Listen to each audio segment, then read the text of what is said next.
এগুলো নাকি জিনভূত বা শয়তানের জন্য নাকি এগুলো দেয়া হয় এখানে, মানে এরা নাকি এসে খেয়ে যায়। এই যে দেখেন এগুলো প্রায় নষ্টের পথে।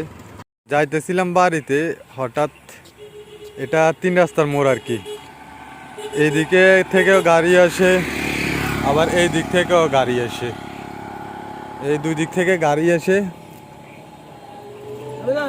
না না না, ওই দিক থেকেও আসতেছে, আবার এই দিক থেকেও আসতেছে। আর এইদিকে আমাদের বাড়ির রাস্তা, ঠিক 3 রাস্তার মানে এক সাইডে দেখি যে এখানে মানে কিছু খাবার খাবার পড়ে আছে আর কি।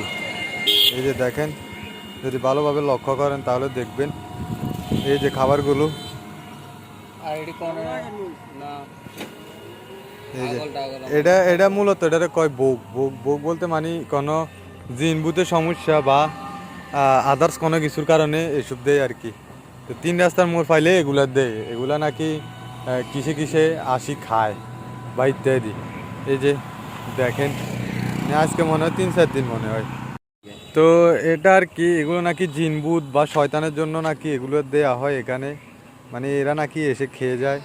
এই যে দেখেন এগুলো প্রায় নষ্টের পথে, মানে ইয়ে হয়ে গেছে। ভোগ দিছে হিন্দি গিলে দিছে মানে এটা তো কইতাম আর ইয়ের না। হিন্দি কোনো জিন ভূত আছে নি জানে কালা ভূত সাদা ভূত জিনভূত এটারে সবাই বলে ভোগ। এই তো খাবারগুলো প্রায় পৌঁছে গেছে। এই যে রাস্তা, দুই সাইডে গাড়ি আসা যাওয়া করে, তো এর মাঝখানে এটা আর কি।